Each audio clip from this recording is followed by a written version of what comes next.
नमस्कार दोस्तों, मैं हूँ धर्मवीर और आज हम एक बहुत ही महत्वपूर्ण विषय को जानेंगे, यानी पुरुषार्थ चतुष्टय को।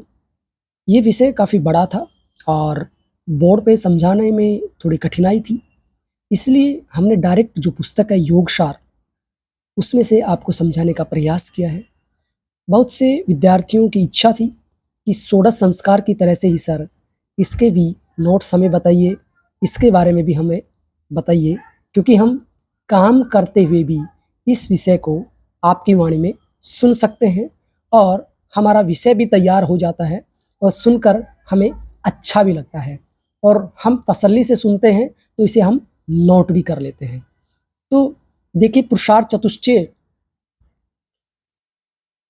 भारतीय जो सनातन संस्कृति है उसके मेरुदंड कहा गया है। यानी उसके मेरुदंड का मतलब होता है कि वो एक हमारी जो स्पाइनल कॉर्ड होती है, जिसे रीढ़ की हड्डी कहते हैं, बैकबोन कहते हैं, उस पे पूरा शरीर खड़ा रहता है। तो पुरुषार्थ चतुष्टय है, इस पर पूरा योग खड़ा हुआ है। यह अमृत के समान है और हजारों हजारों वर्ष पूर्व भारतीय ऋषियों ने, भारतीय मनुष्यों ने अपनी साधना से, तपोबल से, आत्मचिंतन के आधार पर जीवन को सुव्यवस्थित एवं दिव्य बनाने के उद्देश्य से निष्कर्ष स्वरूप पुरुषार्थ चतुष्टय की अवधारणा को साकार रूप दिया। मानव का जो सर्वांगीण विकास है वो पुरुषार्थ चतुष्टय के द्वारा ही संभव है। और वैदिक जो साहित्य है, वैदिक जो वाङ्मय है, उसमें पुरुषार्थ जो चतुष्टय है तो मानव जीवन का मूल स्तंभ कहा है ना, मेन पिलर है ये। वेद हो चाहे उपनिषद हो, धर्मसूत्र, स्मृति, महाकाव्य, एपिक्स, आयुर्वेद, नीति शास्त्र, सभी ग्रंथों में पुरुषार्थ को मानव मूल्यों के रूप में स्वीकार किया गया है। तो देखिए, अगर इसकी व्युत्पत्ति के आधार पर हम देखें, पुरुषार्थ तो दो शब्दों के मूल से बना है, पुरुष प्लस अर्थ। पुरुष शब्द का अर्थ यानी पुरीशेते इति पुरुष है, जो इस शरीर में सोया हुआ है, उस चैतन्य आत्मा को पुरुष कहते हैं। ठीक है, जो शरीर में सोया हुआ है यानी चेतन नहीं है, यानी चैतन्य आत्मा तो है वो, लेकिन कॉन्शियस नहीं है, कहीं ना कहीं वो सोया हुआ है, जागृत अवस्था में नहीं है। और उसके बाद अर्थ शब्द का अर्थ बताया गया, यतः सर्व प्रयोजन सिद्धि से अर्थ है। मनुष्य के जो भी प्रयोजन है, यानी जो भी मनुष्य का उद्देश्य है, जो भी मनुष्य का उद्देश्य है, जो भी मनुष्य का एम और गोल है, यानी भोग हो चाहे आरोग्य प्राप्ति हो चाहे धर्म हो, आदि का मूल साधन रूप अर्थ होता है। ठीक है जी। संयुक्त रूप से पुरुषार्थ का अर्थ है जीवात्मा का उद्देश्य, यानी आपकी जो सोल है, आपकी जो आत्मा है, उसका मेन टारगेट क्या है, उसका मुख्य ऑब्जेक्टिव क्या है, आपका गोल क्या है। तो सीधी बात है, सभी योग ग्रंथों में बताया गया है कि आत्मा का लक्ष्य परमात्मा से मिलन है, यानी मोक्ष की प्राप्ति है। तो पुरुषार्थ के चार मुख्य अंग होते हैं, उसे धर्म, अर्थ, काम और मोक्ष कहते हैं और संयुक्त रूप से इन्हें ही पुरुषार्थ चतुष्टय कहा जाता है। यानी पुरुषार्थ जो होता है, पुरुषार्थ का मतलब हम पहले जान चुके हैं, यानी जीवात्मा का उद्देश्य। तो जीवात्मा के उद्देश्य के लिए चार अंग जरूरी हैं। जैसे अष्टांग योग होता है, उसमें 8 अंग हैं, इसलिए उसका अष्टांग योग कहा है। इसी तरह पुरुषार्थ चतुष्टय में पुरुषार्थ चतुष्टय, चतुष्टय का मतलब चार होता है, तो चार अंग होते हैं। इसमें कौन कौन से? धर्म, अर्थ, काम और मोक्ष। इसलिए इसे विद्वान लोग पुरुषार्थ चतुष्टय कहते हैं। दूसरी तरफ इन्हें वर्ग चतुष्टय भी कहते हैं। धर्मार्थ काम मोक्षाखम पुरुषार्थ चतुष्टय, मार्कंड जो पुराण है उसमें बताया गया है। पुरुषार्थ जो चतुष्टय है उसके जो 2 सोपान है, काम और अर्थ, उनको प्रेम मार्ग के अंतर्गत शामिल किया गया है तथा धर्म और मोक्ष को श्रेय मार्ग के अंतर्गत शामिल किया गया है। धर्म, अर्थ और काम पुरुषार्थ चतुष्टय के त्रिवर्ग भी कहे जाते हैं। इन तीनों साधनों से ही मोक्ष रूपी लक्ष्य को भेदा जा सकता है। आगे देखिए, ये डायग्राम दिखाया गया है। अब देखिए, the 4 AIIMS of human life या 4 फोल्ड लाइफ गोल्स जो हैं, उनको अब हम विस्तार से जानेंगे। सबसे पहला धर्म। धर्म का मतलब किसी जाति, धर्म या मजहब से नहीं है, हिंदू मुस्लिम सिख ईसाई से नहीं है, सबसे पहले हमें समझना पड़ेगा। और ये पुरुषार्थ चतुष्टय का पहला अंग है, यानी धर्म, राइटियसनेस यानी ड्यूटी। धर्म का मतलब यहाँ पर आपकी ड्यूटी है, नोट धर्म फॉर रिलीजियस। तो ये पहला इसको स्थान दिया गया है, पहला ये अंग है पुरुषार्थ चतुष्टय का। और धर्म शब्द की उत्पत्ति वो धृ धातु से हुई, जिसका अर्थ होता है धारण करना। धार्यते इति धर्म, जो धारण किया जाता है वह धर्म है। यानी सभी वस्तुओं का अपना धर्म होता है। अग्नि का धर्म है जलना, है ना, अपनी अपनी ड्यूटी होती है। सैनिक का धर्म है देश की रक्षा करना, विद्यार्थी का धर्म है पढ़ाई करना। तो यहाँ पर धर्म का मतलब धारण करना, यानी प्रत्येक वस्तु का अपना धर्म होता है। महाभारत में भी कहा गया है, धारणाद्वा धर्म मित्याहु धर्मो धार्यते प्रजा स यात धारणा संयुक्त स धर्म इति निश्चय। शांति पर्व का ये भाग है। यानी जीवन में जो भी धारण किया जाता है वही धर्म है। तो सत्कर्मों का पालन ही धर्म है, संपूर्ण विश्व का आधार ही धर्म है। महर्षि मनु ने भी कहा है, वेद लिखो धर्म मूलम, यानी जो वेद हैं वो धर्म के मूल हैं। 4 वेदों को धर्म का मूल प्रमाण माना गया है। महर्षि चाणक्य ने भी कहा है, सुखस्य मूलम धर्म, यानी सुख के मूल में धर्म ही है। यानी जो भी आपकी ड्यूटी है, जो भी आपका कर्तव्य है, जो भी आपका कर्म है, वो ही आपका धर्म है। इसी प्रकार महर्षि कणाद ने भी व्याख्या की है वैशेषिक सूत्र में, क्योंकि धर्म से ही आपके जो भी परलौकिक और लौकिक कार्य सिद्ध होते हैं। और दूसरे शब्दों में कहें तो जिससे कल्याण और उन्नति हो वही धर्म है। और महर्षि मनु ने तो मनुस्मृति में धर्म के 10 लक्षण भी बताए हैं। और इन्हीं 10 तत्वों का वर्णन याज्ञवल्क्य की जो स्मृति है उसमें भी मिलते हैं। यानी इन तत्वों को जो धारण करता है वही ईश्वर का ही स्वरूप हो जाता है। अब आगे हम देखते हैं, यानी धर्म सभी वस्तुओं का सार रूप है और जिसकी वजह से वो अपने मूल रूप में रहती है। सभी वस्तु का हम बता चुके अपना कुदरती धर्म होता है। अग्नि का धर्म जलना है, पानी का धर्म शीतलता है, विद्यार्थी का धर्म पढ़ना है, शिक्षक का धर्म पढ़ाना है, सैनिक का धर्म देश की रक्षा करना है। इसी प्रकार सभी वस्तुओं पदार्थों व्यक्तियों का अपना अपना निर्धारित धर्म होता है। वेदों में धर्म को बैल के रूप में भी समझाया गया है। यानी धर्म यानी वृष का मतलब बुल होता है। यानी बुल के 4 लक्षणों को बैल के चारों पैरों के माध्यम से समझाया गया है। यानी क्योंकि बैल के 4 पैर होते हैं, है ना, 4 लेग्स होती हैं उनको। तो महर्षि मनु धर्म की महत्ता को स्पष्ट करते हुए आगे भी कहते हैं मनुस्मृति में, यानी जो व्यक्ति धर्म की हत्या करता है धर्म उस व्यक्ति की पूरी तरह से हत्या कर देता है, विनाश कर देता है। और जो मनुष्य धर्म की रक्षा करता है धर्म उस महामानव की रक्षा करता है। बहुत अच्छी बात कही गई है। तो इससे स्पष्ट होता है कि धर्म जो करने वाला व्यक्ति है उसका अच्छे से जीवन निर्वाह होता है और वही मोक्ष प्राप्ति का भागी होता है। दूसरा जो पुरुषार्थ चतुष्टय है वो अर्थ है, यानी इथिकल अर्निंग की बात की गई है, इथिकल वेल्थ की बात की गई है। तो अर्थ का अभिप्राय धन से है और धन के बिना आप सबको पता है कि जीवन निर्वाह हो ही नहीं सकता। अर्थ भौतिक आवश्यकताओं के साथ साथ धर्म व काम रूपी जो पुरुषार्थ हैं उनको भी क्रियान्वित करता है। और अर्थ पुरुषार्थ से समस्त प्रयोजन सिद्ध भी होते हैं। अर्थते सर्वे इति धर्म, यानी अर्थ की प्राप्ति की अभिलाषा तो सभी करते हैं, इसलिए आचार्य चाणक्य ने त्रिवर्ग में अर्थ को प्रधान माना है, जो धर्म और काम का भी मूल है ना। ये कहा है आचार्य चाणक्य की, ये पंक्तियां बड़ी फेमस हैं चाणक्य सूत्र में। सुखस्य मूलम धर्म है, धर्मस्य मूलम अर्थ है, यानी सुख के मूल में धर्म है और धर्म के मूल में अर्थ है। इसी प्रकार आचार्य वात्सायन ने भी अर्थ को परिभाषित किया है, यानी विद्या भूमि सवर्ण पशु धन धान्य बर्तन मित्र आदि को विधि पूर्वक प्राप्त करना ही अर्थ पुरुषार्थ है। महाभारत के शांति पर्व में भी धर्म की अच्छी व्याख्या मिलती है।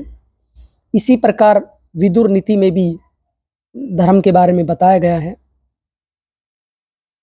मनुस्मृति में कहा गया है कि जो भी धर्म विरुद्ध अर्थ और काम है उनका त्याग कर देना चाहिए। यानी सभी महापुरुष एक स्वर में यही कहते हैं कि धर्म पूर्वक, मर्यादा पूर्वक, नियम पूर्वक पालन करना चाहिए और न्याय पूर्वक ही धन अर्जित करना चाहिए। धर्म पूर्वक कमाया गया शुद्ध धन ही फलीभूत होता है और समाज राष्ट्र की उन्नति भी इसी में ही होती है। शुद्ध व न्यायपूर्वक या सात्विक रूप से कमाया हुआ धन ही व्यक्ति के शरीर, इंद्रिया, मन व बुद्धि तथा उसके प्रत्येक विषयों में पवित्र करता है या पवित्रता लाता है। देखिए कितनी महत्वपूर्ण बात इसमें बताई गई है कि रियली में लोग गलत तरीके से धन अर्जन करते हैं, है ना। कहते हैं ना 2 नंबर का धन है किसी, और कहते हैं चोरी का धन मोरी में जाता है। तो इसलिए वो कहते हैं कि धन अगर आपने गलत तरीके से, हमने काफ़ी बातें सुनी है कि किसी विभाग में काफ़ी चोरियां करते हैं लोग और उनके फिर बच्चे खराब हो जाते हैं। वो मन तो खुश हो जाता है कि हमने धन को कमा लिया है, लेकिन किसी किसी रूप में वो निकल जाता है। चोरी का धन मोरी में ही जाता है, सच्चाई है। आपके बच्चों के रूप में, बेटे पोते के रूप में, है ना, कभी बीमारी के रूप में, कभी एक्सीडेंट के रूप में, किसी न किसी रूप में निकल जाता है। लेकिन ये बातें लोगों को बाद में समझ में आती हैं जब जब उनके ऊपर कोई घटना घटित होती है या आप बीती होती है, तभी ये चीजें समझ में आती है ना। कहते हैं ना बादाम खाने से अक्ल नहीं आती, अक्ल ठोकर खाने से आती है। जब कोई ट्रेजेडी होती है जीवन में, तब ये चीजें समझ में आती हैं।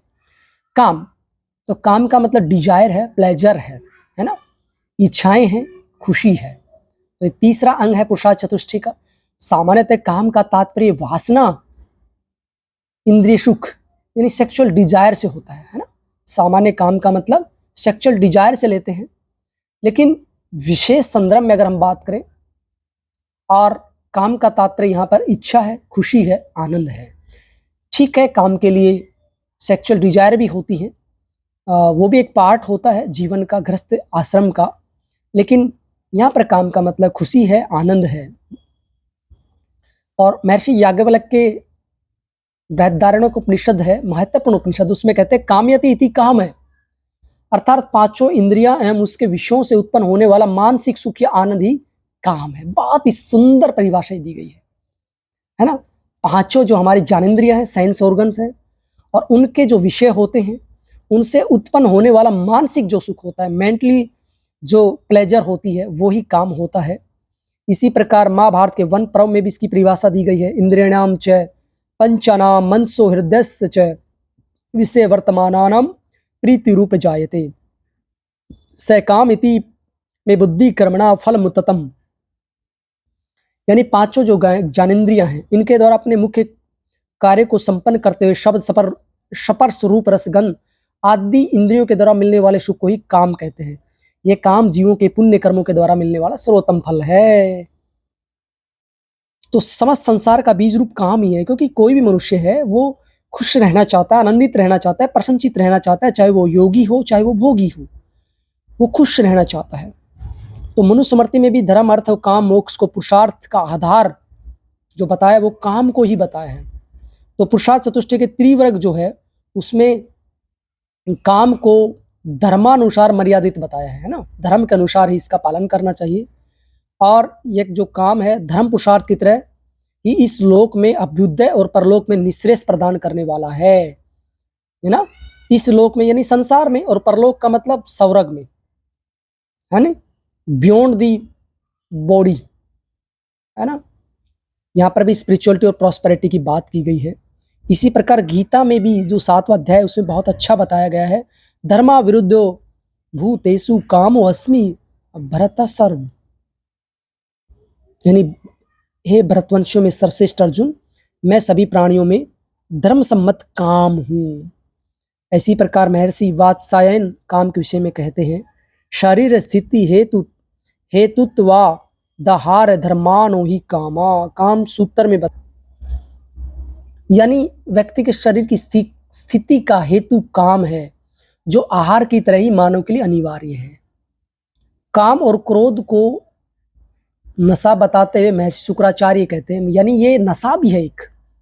काम क्रोधो मध्य तमो प्रयुक्त वयो यथोचितम। शुक्र नीति में कहते हैं शुक्राचार्य, काम और क्रोध दोनों बहुत ही शक्तिशाली नशा हैं, इसलिए प्रत्येक मनुष्य को अपने जीवन में इन दोनों का सेवन सम मात्रा में ही करना चाहिए। समत्तम योग उच्यते, यानी समभाव होना चाहिए। अति सर्वत्र वर्जित, ना अधिक हो ना कम हो। बहुत बड़ी और बहुत ही अच्छी सारगर्भित बात शुक्राचार्य जी शुक्र नीति में कहते हैं। ये काम का बेस है ये सूत्र, और शास्त्रों के त्रिवर्ग में भी काम को श्रेष्ठ बताया है। इसमें बताया है जैसे दही का सार रूप मक्खन है, उसी प्रकार धर्म और अर्थ का सार रूप काम ही है। जिस प्रकार खली में श्रेष्ठ तेल होता है।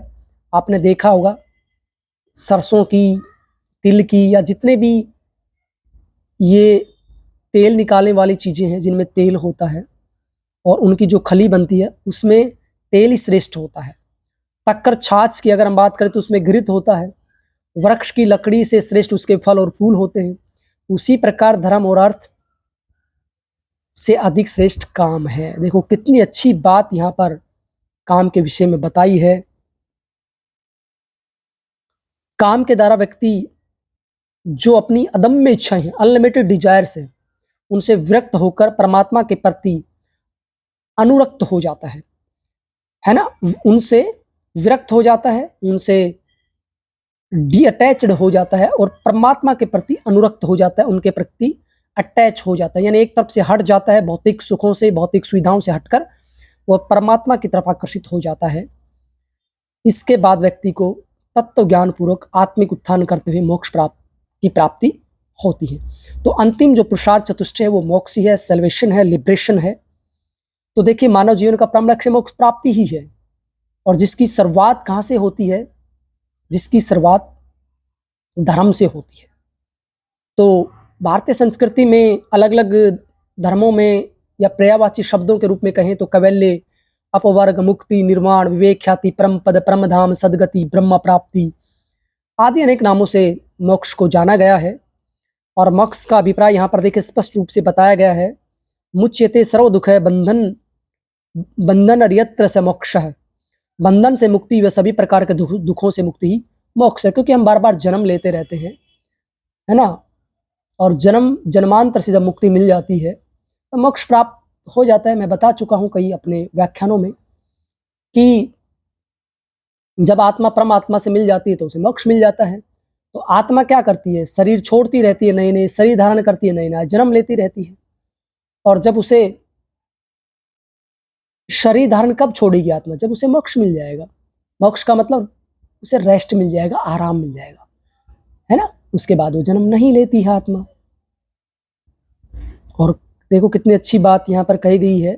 इच्छाओं के रहते यदि प्राण चले जाएं तो वह मृत्यु कहलाती है, और प्राणों के रहते यदि इच्छाएं चली जाएं तो वह मोक्ष कहलाता है। तो देखिए विष्णु पुराण में भी बहुत अच्छे से बताया गया है मोक्ष के विषय में। और मोक्ष की प्राप्ति तभी संभव है जब व्यक्ति स्टेप टू स्टेप चलता है, यानी त्रिवर्ग जो है धर्म अर्थ काम को पार कर लेता है और त्रिविध दुखों से मुक्त होकर एकमात्र परमात्मा को अपना परम ध्येय बना लेता है। यानी सीधा मोक्ष नहीं प्राप्त कर सकते हैं। आपको धर्म का पालन भी करना पड़ेगा, अर्थ का भी काम करना पड़ेगा आपको, और जो काम है आपकी प्लेजर है, डिजायर है, उनसे आपको निकल के फिर आपको मोक्ष रूपी लक्ष्य को प्राप्त करना है। महाभारत में बताया गया है ब्रह्मचारी, गृहस्थ, वानप्रस्थी और सन्यासी अपने निर्धारित कर्मों को यथोचित पालन करके परम गति को प्राप्त करते हैं। यानी जो चाहे ब्रह्मचारी हो, चाहे गृहस्थ हो, चाहे वानप्रस्थी हो, चाहे सन्यासी हो, सभी के अपने निर्धारित कर्म होते हैं। उन कर्मों का पालन करते हुए ठीक ढंग से सही विधि से मोक्ष को प्राप्त करता है। तो महर्षि मनु ने 6 प्रमुख कर्म बताए हैं: वेदाभ्यास, तप, ज्ञान, इंद्रिय संयम, अहिंसा और गुरु सेवा, और इन्हीं से ही मोक्ष की प्राप्ति हो सकती है। आदि गुरु शंकराचार्य ने ब्रह्मसूत्र जो उनका भाष्य है उसमें बहुत अच्छी बात कही है। उन्होंने कहा है कि आत्मा या ब्रह्म के स्वरूप की अनुभूति होना ही मोक्ष है। और आदि शंकराचार्य जी कहते हैं ज्ञान, मोक्ष और ब्रह्म एक ही परम तत्व को व्यक्त करते हैं। इसी प्रकार मंडूकोपनिषद में भी कहा गया है, यानी ब्रह्म को जानने वाला सम ब्रह्म में हो जाता है, और ब्रह्मवेता को स्वतः ही मोक्ष की प्राप्ति हो जाती है ना। ब्रह्म को जो प्राप्त करने के लिए अग्रसर है उस पथ पर, उस रास्ते पर, उसको स्वतः ही ब्रह्म की प्राप्ति हो जाती है, मोक्ष की प्राप्ति हो जाती है। और सांख्य दर्शन में महर्षि कपिल ने भी प्रकृति और पुरुष की विभिन्नता में बोध कराने वाले ज्ञान को ही मोक्ष माना है। और सांख्य दर्शन में बताया गया है अथः त्रिविध दुख त्यांत निवृत्ति अरंत्य पुरुषार्थ। बहुत अच्छी डेफिनेशन दी है। 3 प्रकार के दुखों, वो चाहे आध्यात्मिक दुख हो, चाहे आदि भौतिक दुख हो, चाहे आदि दैहिक दुख हो, उनका समूल नाश ही मोक्ष है। गीता में भी कहा है 18वें अध्याय के 66वें श्लोक में, श्रम धर्म न प्रीत्यज्य माम के में शरणम वज्र आम तवा असर पापे भयो मोक्षामि मासुचे। यानी हे अर्जुन, तू सभी प्रकार के धर्मों को त्याग कर मेरी शरण में आ जा और मैं तुम्हें सब पापों से परे करते हुए मोक्ष की तरफ लेकर जाऊंगा। संत कबीरदास ने भी कहा है, एक निराले संत हुए हैं, बहुत बड़े भक्ति योगी हुए हैं। जब मैं था तब हरि नहीं, अब हरि है मैं नाही, सब अंधियारा मिटी गया जब दीपक देखा माही। क्या बात है, बहुत अच्छी बात है। संत कबीरदास जी कहते हैं, जब तक अहंकार का भाव था तब तक ईश्वर से परिचय नहीं हो सका।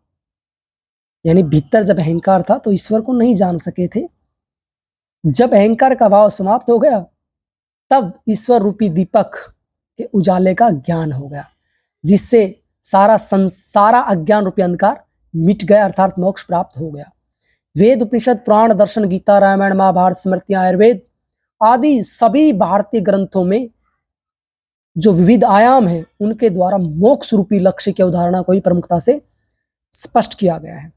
तो आज ये हमने जाना पुरुषार्थ चतुष्टय के बारे में, जो धर्म, अर्थ, काम और मोक्ष रूपी जो पुरुषार्थ है उसके एक एक स्टेप को, एक एक अंग को कैसे हमें कवर करना है, कैसे हम उस पर चलकर मोक्ष रूपी जो अंतिम लक्ष्य है उसको प्राप्त कर सकते हैं। आज के लिए इतना ही। आप सबका बहुत बहुत धन्यवाद। फिर भी आपका कोई प्रश्न हो, कोई डाउट हो तो निसंदेह आप मुझसे व्हाट्सएप पर या फिर कमेंट बॉक्स में कमेंट लिखकर आप पूछ सकते हैं। और ये संपूर्ण जानकारी जो दी गई है ये योगसार पुस्तक में दी गई है। ये देखिए, योगसार पुस्तक डॉक्टर धर्मवीर और डॉक्टर सोमवीर आर्य के द्वारा रचित है। बहुत अच्छी सारगर्भित पुस्तक है ये।